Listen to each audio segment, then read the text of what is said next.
Hi everyone, my name is Elena.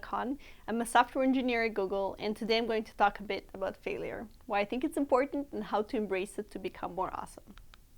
We all want to be awesome, we all want to win at life, and we all want to be successful. But how do we get there? Often our first reflex is to be careful.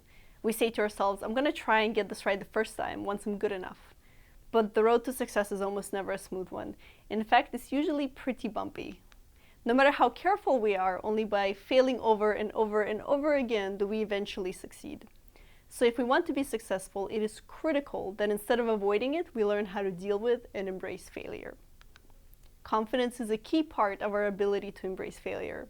An article titled "The Confidence Gap" that I recently read made me think more of why some people lack the confidence needed to succeed.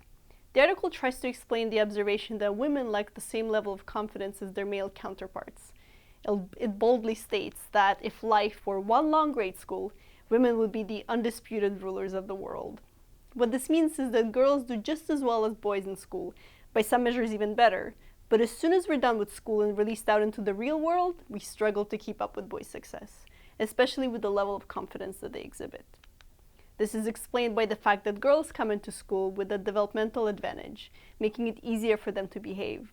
They then get praised a lot for being perfect. In turn, they begin to crave this approval that causes them to avoid failure and take fewer risks. Boys also tend to get a lot more scolding. A study showed that in the classroom, boys were observed to get 8 times more criticism than girls. Naturally, boys learn to take failure with stride. Furthermore, boys toughen each other up outside of the classroom. They tease each other, point out each other's limitations, and call each other buttheads and morons. This makes such criticism lose a lot of its power. This playground mentality encourages them later as men to let other people's tough remarks slide off their backs. The result of this upbringing is that girls avoid taking risks because they're more fearful of failure. When they do take risks, they're not as experienced and prepared as boys to deal with the potential failure. So when they do fail, they're typically more negatively affected by it. This in turn causes them to be even more apprehensive to take risks in the future. But being able to overcome failure that is typically the result of taking risk is essential to confidence building. While we can't go back in time to change the past to take more risks and make more mistakes, we can hopefully try to reverse some of the habits that make us more risk-averse.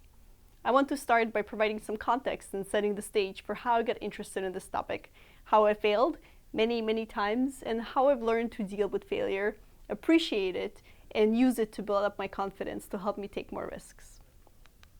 My first undisputed, very public failure in life was when I got an F on a pop quiz that I was entirely unprepared for.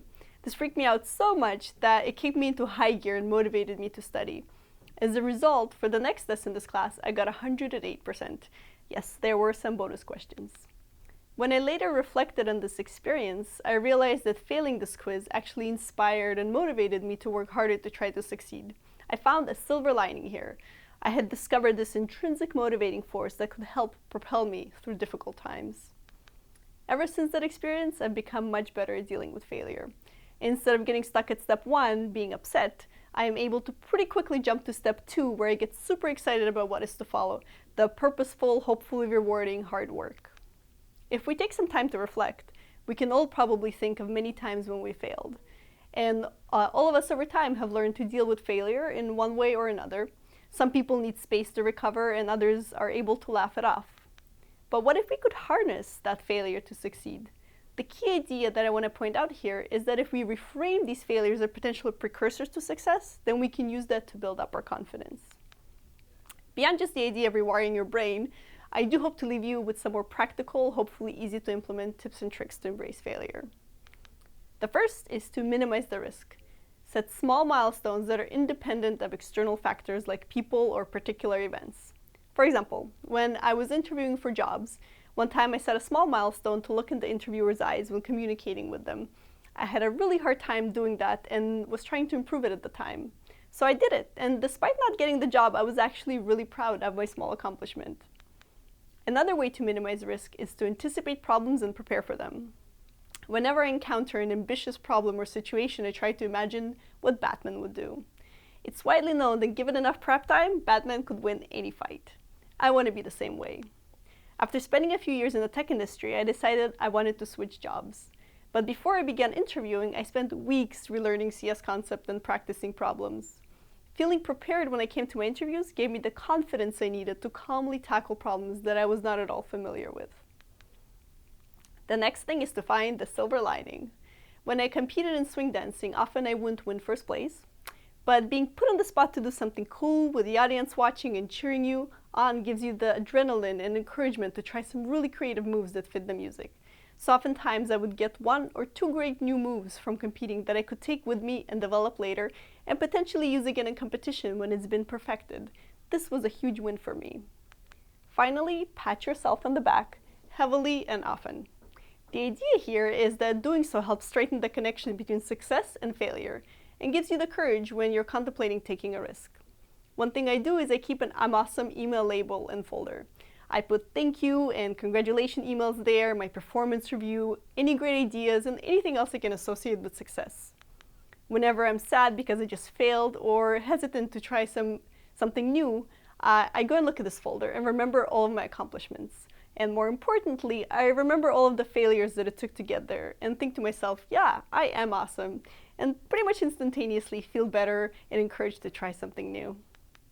While a large part of my talk was focused on women building confidence, as you may have realized by now, these tips aren't just relevant to women, but really could be used by any person of any age.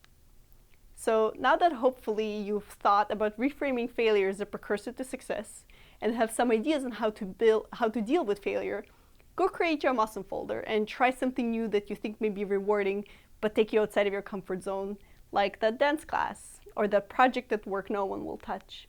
And start filling up your I'm awesome folder with accomplishments to help you accomplish even more. Thank you.